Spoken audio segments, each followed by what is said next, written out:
seat and watch this segment. I promise you, you'll find it very interesting. That Black Lives Matter heard across the country and the campaign, on the campaign trail, most recently outrage over the case of Mansour Bal-Bey, a young black man who was killed by two white St. Louis police officers. Police say he pointed a gun at them before they fired.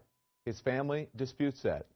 But where is the outrage over another death, the death of Jamila, 9-year-old Jamila Bolden, killed by a stray bullet in her home as she did her homework? At least one woman is very angry. I want you to listen to this video. It's from an African-American grandmother named Peggy Hubbard. Who do you think they protested for?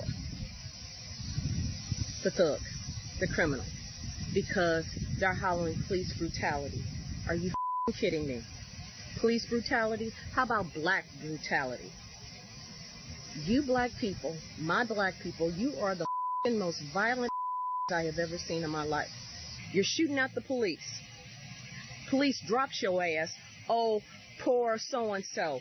He died due to police brutality. 127 homicides later, y'all want to holler police brutality? Black people, you're a joke. You're tearing up communities for thugs and criminals. You think the police are out here for fun? You think they're out here for games? They're not going to tuck you in.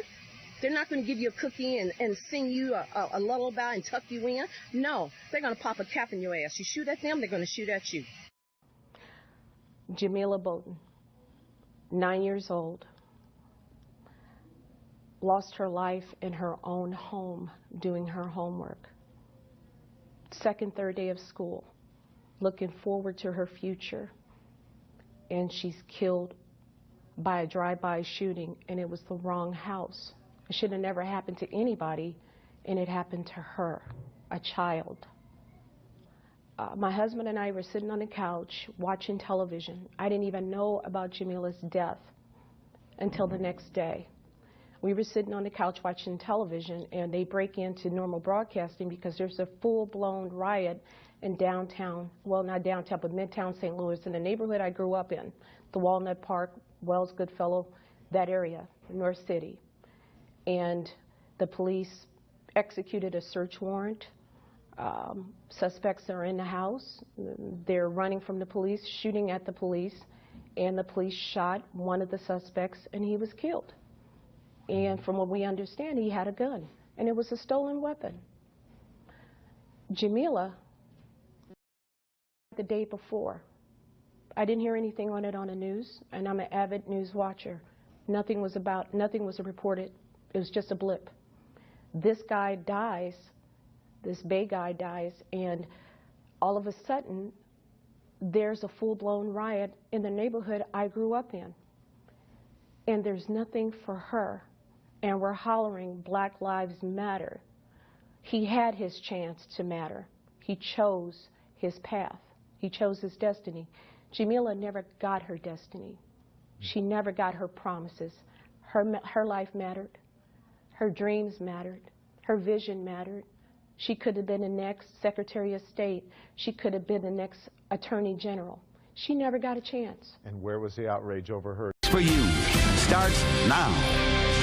Two Westland teenagers murdered execution style in a vacant Detroit field. Now 2.5 years later, their killers are going to prison for life. Fox 2's Amy Lang with more from today's emotional sentencing. These families have waited so long for justice. Finally, their opportunity to address the men who killed their sons. But what one of the defendants had to say to them left everyone shaking their heads. In the end, knowing who Jordan was, I believe he would want me to offer forgiveness. Although I know I may struggle with that endeavor for the rest of my life, it would be what Jordan would want. On behalf of Jordan and myself, I will pray for forgiveness for both of you. And no matter what sentence the court imposes today, these defendants will have to answer to God. God's got this. I'd like to say sorry to the families of Ayanna Jones, Michael Brown, Eric Gardner, and I want to apologize to them for not being able to get justice for their loved ones who was murdered in cold blood. And in respect for the peaceful protest, I want to say hands up, don't shoot. Black Lives Matter. That's it, Your Honor. Over the country lately, people speaking out against police for shooting unarmed people like Michael Brown. But what would happen if one of those protesters walked in the shoes of a police officer or deputy and was faced with split-second life or death decisions? We decided to find out.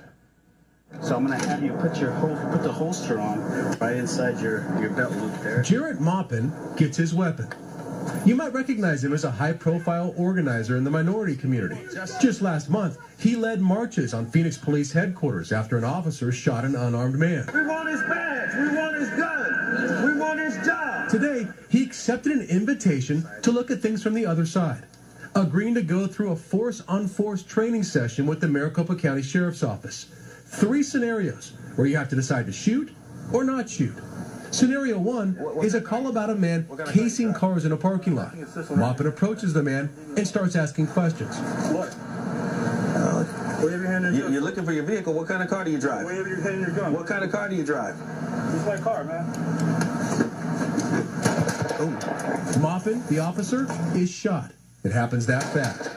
At what time did you think that it was time for you to address the use of force that was given? When he came to the back of the vehicle, and was hiding. You know, I could sense something was wrong. Scenario 2, a call of 2 men fighting. What's going on today, gentlemen? What's going on today, gentlemen? What do you want? What's happening here? What's wrong with you? Back up. Huh? What are you doing, man? Hey, he shouldn't approach me. He shouldn't approach me. He shouldn't approach me. He shouldn't approach me. In there? Yeah. What are you doing? You just shot him?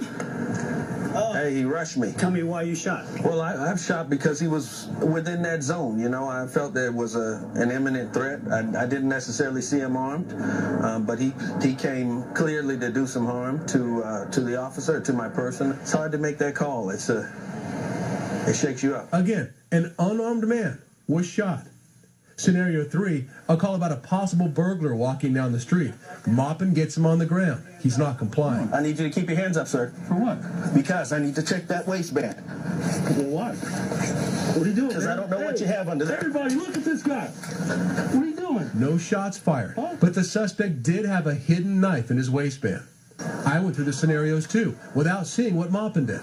Do you have keys, or do you have everything? You show me that? Don't worry about it. No, I need to talk to you. Come on out over here.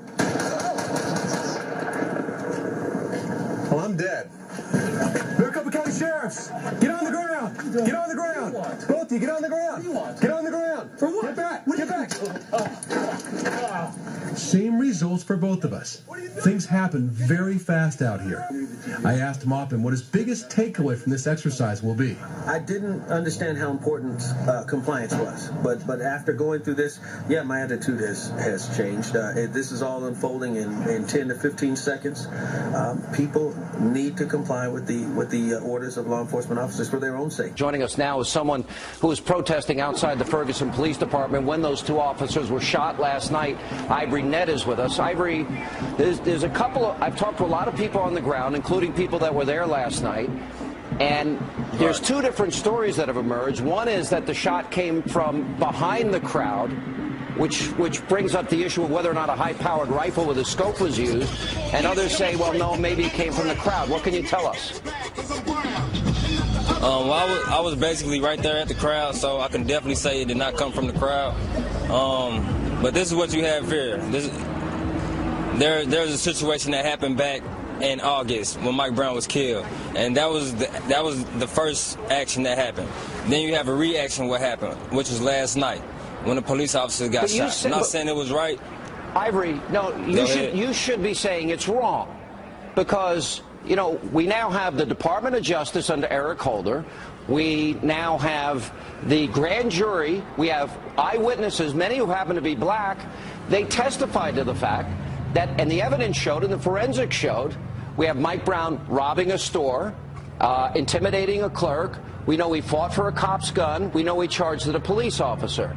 So you're acting as though this is, well, to be expected after Mike Brown acted the way he acted. I think the story here is you shouldn't act that way, and people shouldn't be shooting cops. I don't hear you saying that. Why not?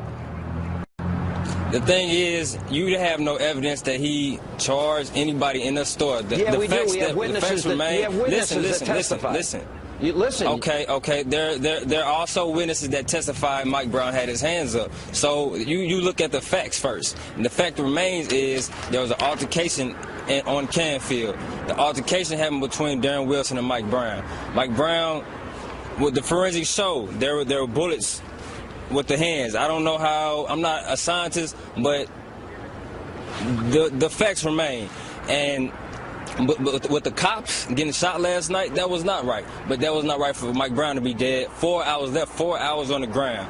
But so you know there's an action and there's a reaction. Let me ask you this. Let me read to you. I'm sure you didn't read the 87-page report from Eric Holder's Justice Department, did you? I haven't, but enlighten. You haven't. Let me help you, and I'm going to read some of it for you and some of it for our audience, because this is what Eric Holder's Justice Department found out.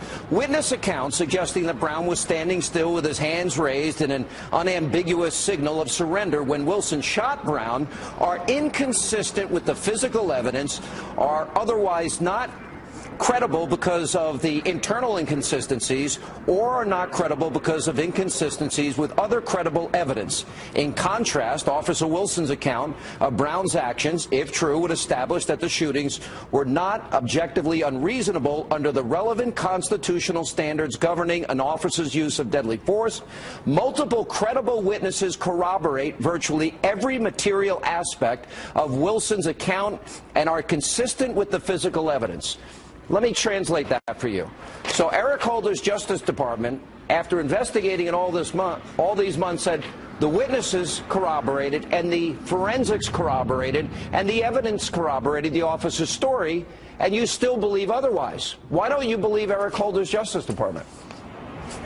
Sir, it sounds like your head is a one-way street, so I'm going to take you to Canfield. I'm going to take you to the St. Louis community, how we feel about this. So you don't care what the facts are. You don't care what the evidence says. No. The fact remains is Mike Brown was laid down on that ground for 4 hours. You keep repeating yourself, but the evidence is that the witnesses said because that was a fact. That was a fact. That was a fact, sir. So you have to listen to the fact. All right, here's a fact. Did he rob a store? Did Michael Brown rob a store, sir?